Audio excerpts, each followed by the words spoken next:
Китайский мудрец Конфуций жил так давно, но и сейчас китайцы помнят о нем все равно. Ученый, мудрец Конфуций. Чему он учил, послушай. Старших нужно уважать, проявлять заботу, выполнять за них всегда разную работу, поднести кувшин с водой, чтоб ему умыться, вежливо спросить его, хорошо ли спится, как он чувствует себя, не замерз, тепло ли, нужно ли чего еще, никогда не спорить. Знатоком календаря был мудрец Конфуций, числа, месяцы, года никогда не путал, по движению планет.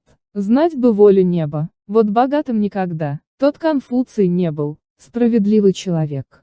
Значит благородный, если к выгоде стремится.